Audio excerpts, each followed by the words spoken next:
بسم اللہ الرحمن الرحیم الحمدللہ وحدہ والصلاة والسلام علی من لا نبی بعدہ وبعد۔ محترم بھائیوں، اللہ تبارک و تعالی نے حکم دیا ہے اپنے بندوں کو کہ وہ اپنا کھانا حلال کھائیں اور ہر طرح کے حرام کھانوں سے بچیں۔ حرام کھانے سے بچیں، یہ اللہ تبارک و تعالی نے حکم دیا ہے۔ اللہ کے رسول صلی اللہ علیہ وسلم نے ارشاد فرمایا کہ اے لوگو، اللہ طیب ہے، اللہ طیب ہے، پاک ہے، اور اس نے وہ صرف طیب کو پسند کرتا ہے، پاک کو پسند کرتا ہے کہ نہیں؟ اور نبیوں کو بھی حکم دیا کہ وہ پاک کھائیں، اور اپنی مخلوق کو بھی، انسان کو بھی حکم دیا کہ وہ پاک کھائیں، تو پاک کھانے کا حکم دیا۔ اسی وجہ سے حرام کھانے سے منع فرمایا اور اس کی سزا رکھی، اس کی بڑی سزا رکھی ہے۔ اللہ کے رسول صلی اللہ علیہ وسلم نے فرمایا کہ کوئی جسم کا گوشت حرام سے بڑھتا ہے، حرام سے پرورش پاتا ہے، حرام کھا کر کے جسم بنتا ہے، تو جہنم کے زیادہ لائق ہوتا ہے، وہ جہنم اس کے لیے زیادہ مناسب ہے۔ یہ حرام کی سزا ہے۔ حرام کھانے سے دعا بھی قبول نہیں ہوتی ہے۔ اللہ کے رسول صلی اللہ علیہ وسلم نے فرمایا، ایک آدمی کا ذکر کیا ایسے کہ وہ سفر پہ ہوتا ہے، لمبے سفر پہ ہوتا ہے، لمبے سفر پہ ہوتا ہے، سفر میں دعا قبول ہوتی ہے، اللہ تبارک و تعالیٰ قبول کرتا ہے، لیکن ایسا آدمی لمبے سفر پہ ہوتا ہے، ہاتھ اٹھا کر کے دعا مانگتا ہے، یا رب یا رب یا رب، خوب الہا کے ساتھ دعا کرتا ہے، لیکن مطعمہ حرام، اس کا کھانا حرام ہے، ملبسہ حرام، پہننا حرام ہے، اس کا پینا حرام ہے، فأنى يستجاب له، تو اس کی دعا قبول نہیں ہوگی۔ تو حرام کھانے سے دعا بھی نہیں قبول ہوتی ہے۔ حرام کے مختلف ذرائع ہیں، مختلف طریقے ہیں، مختلف راستے ہیں، جیسے سود ہے، سود بیاج، یہ بھی حرام کا راستہ ہے۔ جھوٹ بول کر کے کسی کی مال و دولت لینا، چوری کر کے لینا، ڈکیتی کر کے لینا، غصب کر کے لینا، خیانت کر کے لینا، ہے کہ نہیں؟ تجارت میں جھوٹ بول کر کے بیچنا، یہ سارا حرام ہے، حرام مال ہے۔ اور اسی طرح کھانا، شراب پینا، نشہ آور چیز کا استعمال کرنا، یہ ساری چیزیں حرام ہیں، یہ سب کی سزا ہے، سب کی سزا ہے۔ ان حرام چیزوں میں ایک اور حرام ہے جو ہمارے زمانے میں، پرانے زمانے میں بھی اور آج کے زمانے میں کچھ زیادہ ہی یہ رائج ہے، اور وہ ہے جوا، قمار، جس کو قرآن میں میسر کہا گیا ہے، میسر، جوا حرام ہے۔ جوا کے سلسلے میں اللہ تبارک و تعالی نے فرمایا، یا ایھا الذین آمنوا انما الخمر والمیسر والانصاب والازلام رجس من عمل الشیطان، کہ اے مومنو، شراب، جوا اور پانسے پھینکنا، پانسے پھینک کر کے قسمت کے حال لوگ پہلے معلوم کرتے تھے۔ اسی طرح انصاب، جہاں ایک علامت بنا دی جاتی ہے، وہاں غیر اللہ کے نام پر جانور ذبح کیا جاتا ہے، یہ سب رجسن، گندے چیز ہیں، یہ گندے چیز ہیں اور شیطان کا کام ہے، شیطان کا کام ہے۔ پھر اللہ تبارک و تعالیٰ نے آگے فرمایا کہ فاجتنبوا، ان چیزوں سے بچو، جوا، شراب، ان سب چیزوں سے بچو، لعلکم تفلحون، تاکہ تم کامیاب ہو جاؤ۔ معلوم کیا ہوا کہ جو آدمی جوا، شراب، بت اور اسی طرح کی چیزوں سے بچتا ہے، غیر اللہ پر نظر و نیاز چڑھانے سے بچتا ہے، تو کامیاب ہوتا ہے، کامیاب ہوتا ہے۔ اور یہ سب چیزیں کیا ہے؟ انما يريد الشیطان ان يوقع بینکم العداوة والبغضاء فی الخمر والمیسر، شیطان کیا چاہتا ہے؟ یہ شیطان کا عمل ہے۔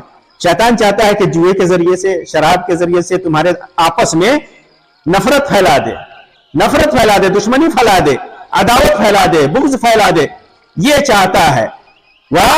اس کے بعد فرمایا وَيَصُدَّكُمْ عَنْ ذِكْرِ اللَّهِ، ان سب چیزوں سے کیا کرتا ہے شیطان؟ اللہ کے ذکر سے روک دیتا ہے۔ جوا کھیلنے والا، شراب پینے والا، یہ سارے لوگ یہ اللہ کے ذکر سے